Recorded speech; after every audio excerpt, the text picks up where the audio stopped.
dans cette nouvelle saison que nous avons commencé, l'entrée dans une nouvelle saison. Nous savons que encore Dieu va encore toucher, il va encore parler à quelqu'un. Dieu va encore parler à un cœur. Dieu va encore parler, il va encore toucher la vie de quelqu'un encore aujourd'hui. Dans la nouvelle saison qui a commencé. Je sais que cette saison, c'est une saison de bénédiction. Je sais que cette saison, c'est une saison de grâce. C'est une saison de gloire encore parce que dans cette saison, tu ne vas pas seulement marcher selon des expériences, selon ta connaissance, mais tu vas marcher dans la grâce. Parce que il y en a de ces choses que nous obtenons, pas parce que il y en a de ces choses que nous obtenons parce que nous avons eu à travailler pour ces choses. Il y a également de ces choses, nous les obtenons parce que seulement c'est par la grâce de Dieu. Tu sais, tu es en train de combattre avec quelque chose, c'est parce que seulement il n'y a pas encore la grâce de Dieu. Mais lorsque la grâce de Dieu est là, on ne fournit pas beaucoup d'efforts.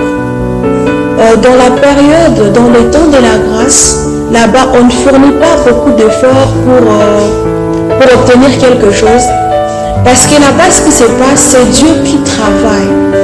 Parce que là-bas, ce qui se passe, tout ce que nous obtenons, c'est tout ce que Dieu lui-même est en train de préparer. C'est tout ce que Dieu lui-même a prévu. C'est que Dieu a préparé. Ce n'est pas les choses pour lesquelles nous avons eu à travailler, mais ce sont des choses pour lesquelles Dieu lui-même a travaillé. Alors je sais que dans cette saison, pour toi cette saison c'est une saison de grâce. Tu obtiendras de bonnes nouvelles. Si dans l'année passée tu as pleuré, alors dans cette nouvelle année tu vas pas pleurer. Si dans l'année passée tu as perdu des choses, tu as perdu tes enfants, tu as perdu les membres de ta famille, mais dans cette nouvelle saison, tu ne vas pas perdre. Dans cette nouvelle saison, tu vas gagner. Dans cette nouvelle saison, tu vas gagner. Tu ne vas pas perdre. Tu ne vas pas perdre. Dans cette saison, tu es en train de gagner encore. Parce que je suis en train de parler à quelqu'un. Si dans l'ancienne saison, si dans l'année passée, tu as perdu de l'onction, mais dans cette nouvelle saison, tu peux encore récupérer l'onction que tu as perdue.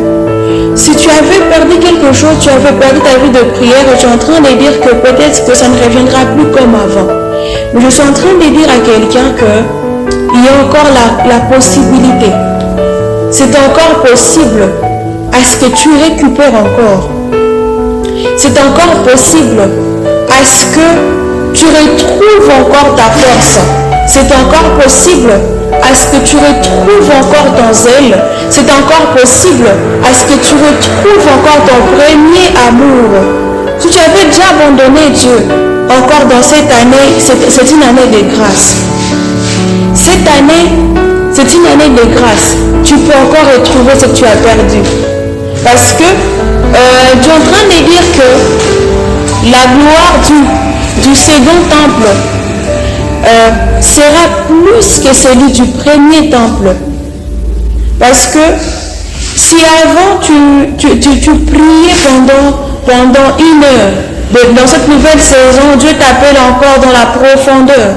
Dieu t'appelle encore à aller plus loin. Vous savez, l'année que nous avons commencé, c'est une année de récupération. C'est une année pendant laquelle on ne va pas nous reposer. C'est une année où on va exceller.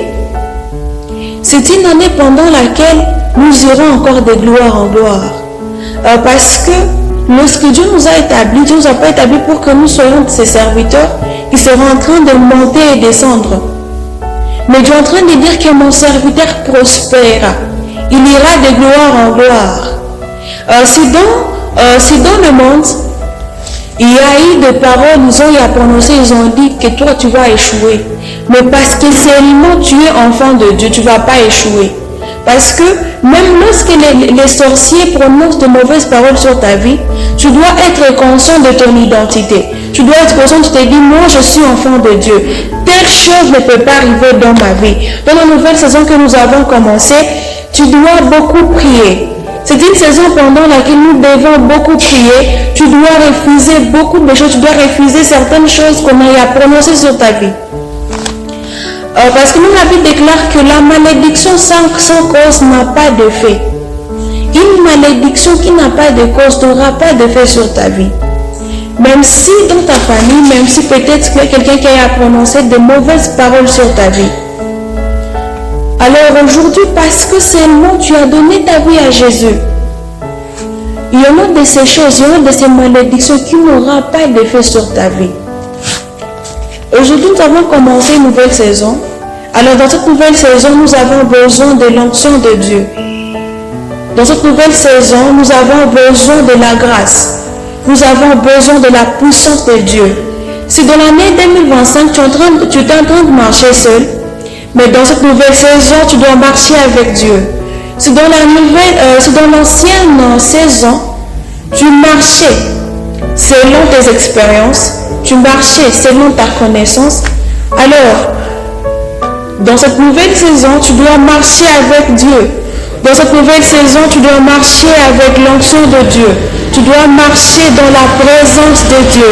Parce que nous sommes en train de voir même, il y a l'homme qui était sorti de Jérusalem. Il a rencontré de brigands. Ils l'ont frappé et le laissant à demi-mort. Parce que pour cet homme, le problème n'était pas que l'homme l'avait rencontré des brigands. Mais le problème pour cet homme, c'est parce que cet homme était sorti dans la présence de Dieu. Parce que une fois que l'homme est sorti dans la présence de Dieu, c'est alors qu'il a rencontré des brigands. Mais avant, l'homme il était en sécurité. Lorsque l'homme était encore à Jérusalem, il n'était pas exposé au danger. Mais une fois qu'il a pris la décision de quitter la présence de Dieu, c'est alors que maintenant des problèmes commençaient maintenant à entrer dans sa vie. Vous savez, la présence de Dieu, c'est un lieu le plus élevé dans le monde. La présence de Dieu, c'est un lieu où nous sommes en sécurité. La présence de Dieu, c'est un lieu où notre vie est en sécurité. Mais une fois qu'on prendra la décision de quitter la présence de Dieu, c'est alors que les problèmes commenceront maintenant à entrer dans nos vies. Tu peux te dire, mais depuis que tu as commencé maintenant à abandonner ton premier amour, depuis que tu as commencé à servir Dieu avec mollesse, c'est alors qu'il y a eu des problèmes qui commençaient maintenant à arriver dans ta vie. Parce que tu peux dire, mais je suis en train de servir Dieu. Mais je suis en train de voir que les choses sont en train de mal se dérouler dans ma vie. Les choses sont en train de mal se passer dans ma vie. Quelqu'un peut se dire que depuis que moi j'ai donné ma vie à Jésus, c'est alors que j'ai commencé maintenant à manquer de l'argent. Depuis que moi j'ai donné ma vie à Jésus, c'est alors que je ne réussis plus dans mon travail. Depuis que j'ai donné ma vie à Jésus, c'est alors que maintenant il y a eu beaucoup de problèmes dans ma famille. Et puis quelqu'un est en train de dire que moi, alors que j'étais dans le monde, facilement je pouvais trouver de l'argent. Facilement, les choses pouvaient très bien se passer. Mais depuis que j'ai seulement voulu me plier dans la présence de Dieu, c'est alors que les choses ont commencé à mal se dérouler. Je suis en train de dire à quelqu'un, c'est pas ça la vérité. Le diable est en train de mettre dans ta tête de mauvaises pensées pour dire que demeurer dans la présence de Dieu fera en sorte que les problèmes demeurent dans ta vie. Il est en train de te montrer que depuis que toi tu étais dans le monde, tu avais une très bonne vie. Tu avais une vie de facilité. Mais depuis que tu es venu dans la présence de Dieu, c'est alors que les difficultés ont commencé maintenant à entrer dans ta vie.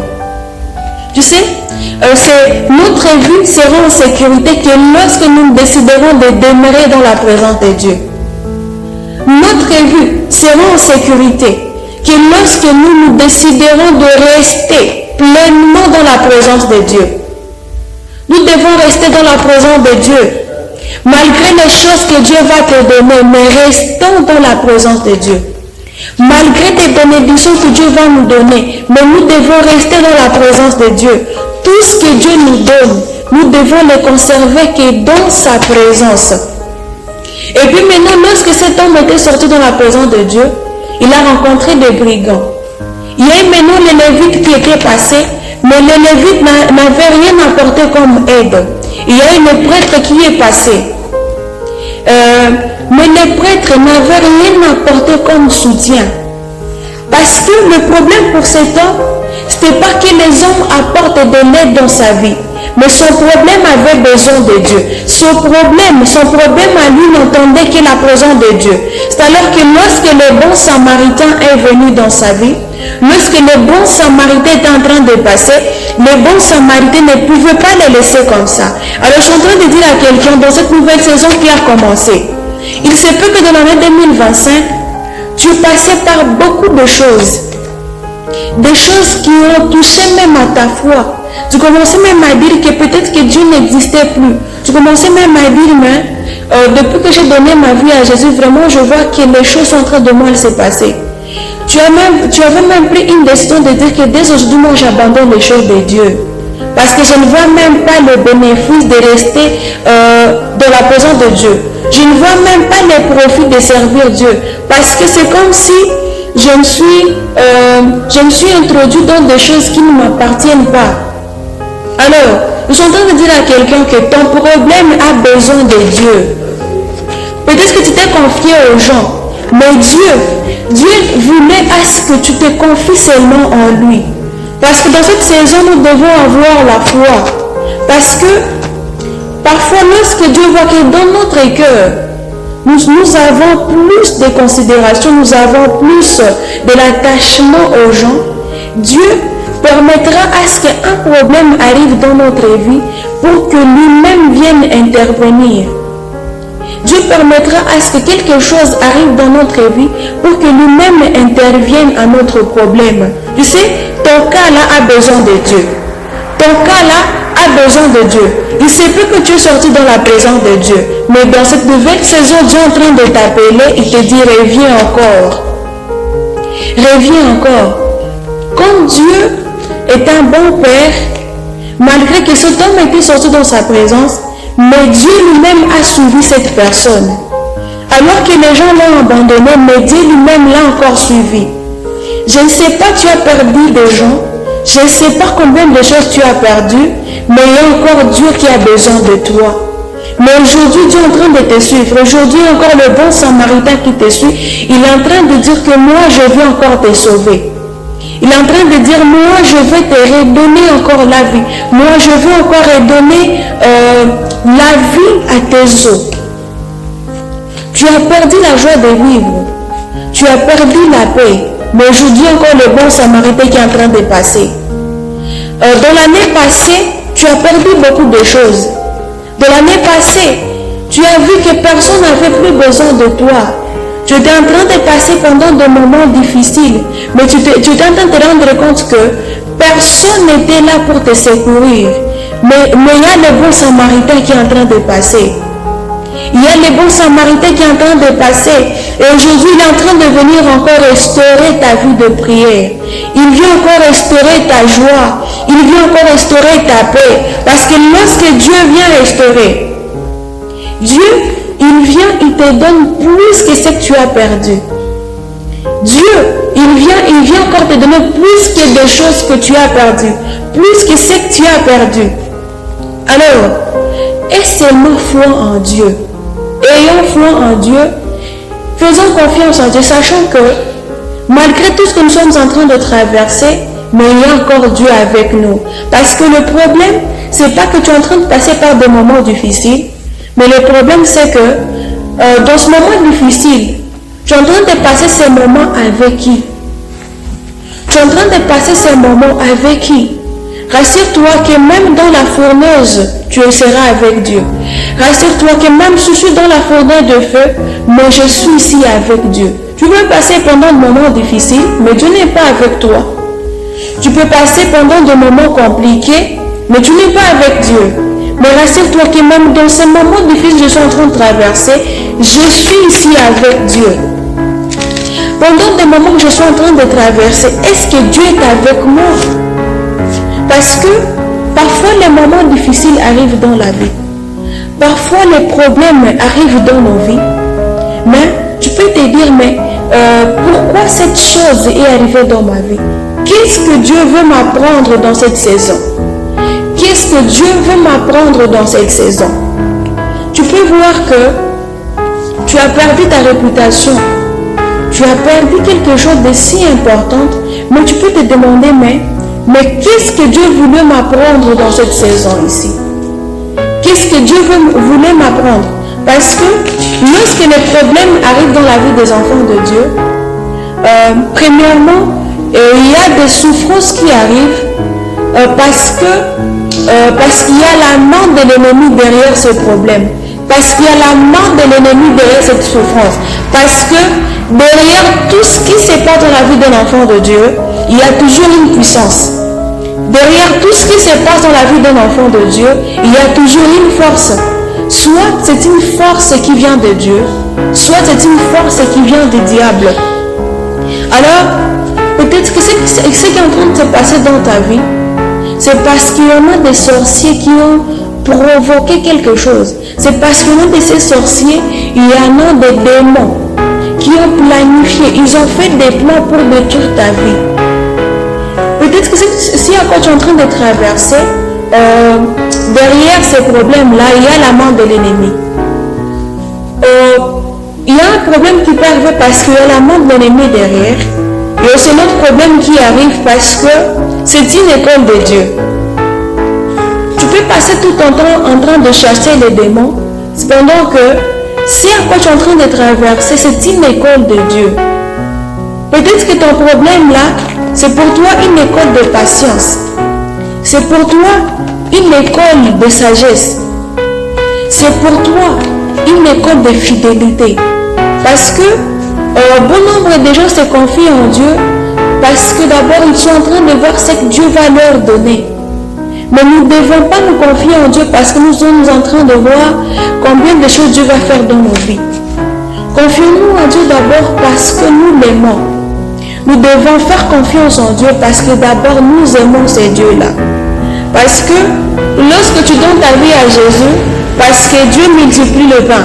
Lorsque Dieu ne multipliera pas le pain, tu l'abandonneras. Ne donne pas ta vie à Jésus parce que Dieu, parce qu'il possède toutes les richesses. Parce que même lorsque Dieu ne te donnera pas cette richesse-là, tu l'abandonneras. Tu dois te confier en Dieu parce que d'abord tu l'aimes. D'abord l'amour de Dieu, l'amour pour Dieu doit ranimer notre cœur. C'est ce qui doit animer nos cœurs. Pas d'abord ce que Dieu va nous donner, mais d'abord ce que Dieu est pour nous. Parce que tu peux te dire, mais combien de choses Dieu est en train de faire dans ma vie. Parce que il y en a même des moments où Dieu nous donne des choses, pas parce que nous lui avons demandé ces choses, mais il les fait seulement dans sa souveraineté.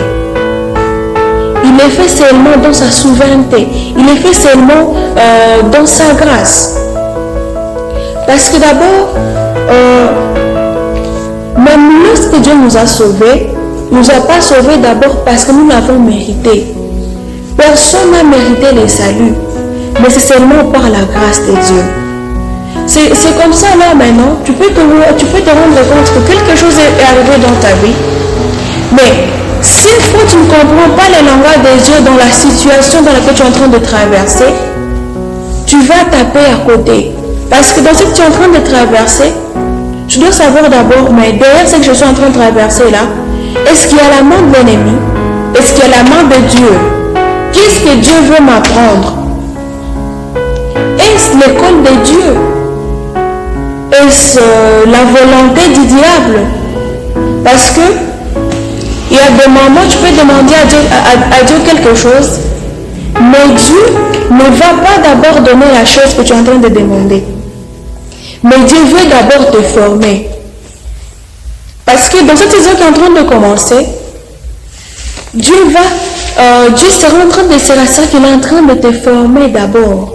Parce que Dieu, il ne peut jamais t'exposer avant t'avoir formé. Dieu se rassure d'abord qu'il est en train de te forger. Parce que lorsqu'il va t'exposer, que tu sois une matière finie. Parce que Dieu, il n'expose pas des choses qui sont d'abord en préparation. Dieu, lorsqu'il expose quelque chose, lorsque Dieu expose une personne, il se rassure qu'il a d'abord fini la préparation de cette chose. Parce que je m'avais dit à quelqu'un que tu es une maquette dans la main de Dieu. Dieu, il va se rassurer d'abord qu'il est en train de te former. Dieu ne va pas t'exposer. Sois patient dans la présence de Dieu. Ne soyons pas pressés de quitter la présence de Dieu. Parce que une fois que tu vas sortir de la présence de Dieu, c'est alors que maintenant les problèmes vont commencer à surgir dans ta vie. C'est alors que des mauvaises choses commenceront maintenant à surgir, commenceront maintenant à entrer, à arriver dans ta vie. Dans ce que tu es en train de traverser, tu dois savoir d'abord, est-ce que dans cette situation ici, est-ce que je suis avec Dieu? Est-ce que je suis avec Dieu? Il y en a de ces problèmes qui arrivent, il y en a de cette souffrance qui arrive dans nos vies parce que nous avons péché. Il y a le malheur qui nous arrive, c'est parce que nous avons péché contre Dieu. C'est parce que nous avons péché. Parce que, au-delà de la main de l'ennemi, au-delà de l'école de Dieu, mais il y a d'autres choses qui arrivent dans nos vies, c'est parce que d'abord nous-mêmes nous en sommes des auteurs. Il y en a de ces choses qui arrivent dans nos vies, c'est parce que d'abord nous sommes sortis de la présence de Dieu. Il se peut que dans l'année passée, Dieu t'a fait des interdits, mais tu n'as pas suivi les interdits que Dieu t'a donnés. Parce que lorsque Dieu t'amène dans une nouvelle saison, il y en a des interdits que Dieu te donne. Dieu peut te dire, mais dans cette saison ici, tu ne seras pas en train de dormir du lundi au samedi. Dieu te dit, dans cette saison, moi seulement, j'ai besoin de ton sommeil. Dans cette saison, moi j'ai besoin de ta soif. Dans cette saison, moi j'ai besoin de ton ventre. Peut-être que toi tu manges beaucoup. Alors Dieu veut que tu te sacrifies. Dieu veut que tu puisses te sacrifier. Peut-être que toi tu dors tout le jour. Mais Dieu veut que tu donnes même seulement une seule nuit. Dieu veut seulement à ce que tu sacrifies seulement une seule nuit. Peut-être que dans cette saison, Dieu va seulement te demander ton argent. Peut-être que toi tu utilises ton argent en faisant de mauvaises choses. Mais Dieu a besoin de cet argent à ce que tu le serves encore avec cet argent. Peut-être que ton argent tu l'utilises pour prendre de la bière. Peut-être que ton argent tu l'utilises pour pécher. Mais Dieu veut que tu puisses le craindre encore avec cet argent-là. Dieu veut que tu puisses encore demeurer dans sa présence malgré ce que Dieu va te donner. Mais tu peux dire à Dieu, Seigneur, je vais rester avec toi. Tu peux au moins un peu regarder ce qui se passe dans ta vie. Tu peux voir au moins aussi à quoi tu es en train de traverser. Peut-être que derrière ce que tu es en train de traverser, il y a la main de l'ennemi. Peut-être que ce que tu es en train de traverser, ce à quoi tu es en train de traverser, il y a la volonté de Dieu, il y a l'école de Dieu. Peut-être qu'il y a quelque chose que Dieu est en train de vouloir t'apprendre. Mais jusque-là, tu ne comprends pas encore. Tu peux dire à Dieu, Seigneur mon Dieu, apprends-moi encore à écouter ta voix. Apprends-moi encore à t'entendre dans les moments difficiles. Même dans les moments difficiles, Seigneur, apprends-moi à comprendre ton langage. Apprends-moi à comprendre ce que tu es en train de vouloir m'apprendre. Tu peux dire à Dieu, si mon problème est la cause de la main de l'ennemi derrière ce qui est en train de se passer dans ma vie, Seigneur, alors viens délivre-moi. Si ce qui se passe dans ma vie, c'est parce qu'il y a l'ennemi derrière ce qui se passe dans ma vie, Seigneur, viens encore défendre ma cause. Viens, défends encore ma cause. Viens défendre encore ma cause. Tu peux dire à Dieu, Seigneur, dans ma famille, il y a seulement des problèmes qui ne changent jamais. Seigneur, viens encore défendre ma cause. Tu peux dire à Dieu, dans ce à quoi je suis en train de traverser, Il se peut que tu es en train de m'apprendre quelque chose, mais moi je ne comprends pas. Seigneur, viens encore, illumine encore les yeux de mon cœur. Illumine encore les yeux de mon cœur. Seigneur, je veux encore comprendre ta pensée. Je veux encore comprendre encore ton langage. Qu'est-ce que tu es en train de vouloir m'apprendre? Qu'est-ce que tu es en train de vouloir m'apprendre? Seigneur, si tu as besoin de moi, Seigneur, oh Dieu, rends-moi flexible encore dans tes mains. Dis à Dieu, Seigneur, moi je suis l'argile et toi tu es le potier. Seigneur, donne-moi la forme que tu veux que je prenne. Donne-moi la forme que tu veux. Dis à Dieu, Seigneur, moi je veux être malléable entre tes mains. Je veux être flexible, Seigneur. Dans l'année passée, Seigneur, moi je n'étais pas flexible. Dans l'année passée, Seigneur, oh Dieu, je n'étais pas flexible. Mais dans cette année, Seigneur, je vais apprendre, je vais demeurer dans ta présence. Tu peux dire à Dieu, Seigneur, oui, je suis sorti dans ta présence, mais aujourd'hui, je reviens encore. J'ai abandonné ma vie de consécration, Seigneur, mais aujourd'hui, je reviens encore. Je perdis ma vie de prière, mais aujourd'hui, je reviens encore, Seigneur. Rallume encore ton feu dans mon cœur. Rallume encore ta soif dans mon cœur. Seigneur, j'ai besoin de toi dans cette saison qui est en train de commencer, Seigneur. Je ne veux pas que ça soit comme la saison passée, Seigneur. Je ne veux pas que ça soit comme l'année passée. Aujourd'hui, j'ai besoin encore de toi, Seigneur. J'ai besoin de toi. Je suis en train de traverser ces moments difficiles, Seigneur. Mais je veux traverser ces moments avec toi. Je ne veux pas traverser ces moments moi-même. Parce que moi-même, je ne saurais pas me secourir. Moi-même, je n'ai pas de solution. Seigneur, j'ai besoin de toi. Tu peux dire à Dieu, si on a des vies que toi, tu dois secourir cette année, alors moi, je suis là. Si on a de ces familles que toi, tu dois visiter cette année, alors ma famille est là. Tu peux dire à Dieu, Seigneur, moi, j'ai besoin de toi. Tu peux dire à Dieu, Seigneur, sans toi, moi, je n'ai pas d'autre secours. Loin de toi, moi, je n'ai pas un autre endroit où aller, Seigneur. Je suis là, j'ai besoin de toi. Je vis encore dans ta présence. Où irai-je encore si ce n'est que dans ta présence? Où irai-je encore si ce n'est que dans ta présence? Tu peux dire à Dieu, Seigneur, dis seulement, juste un seul mot, et ma vie va changer. Juste un seul mot, et ma vie va changer. Les hommes, ils ont eu à parler, ils ont eu à dire beaucoup de choses, mais un seul mot, le seul dire de Dieu, un seul mot de Dieu a le pouvoir de changer toute ta vie. Il se peut que tu as perdu des choses, mais si seulement Dieu disait quelque chose sur ta vie, toute ta vie va changer. Alors dis à Dieu, Seigneur, prononce seulement un seul mot. Dis juste un seul mot et ma vie changera. Dis juste un seul mot et tout va changer dans ma vie. Seigneur, j'ai besoin de toi aujourd'hui. J'ai commencé une nouvelle saison. Je ne veux pas rater ta présence.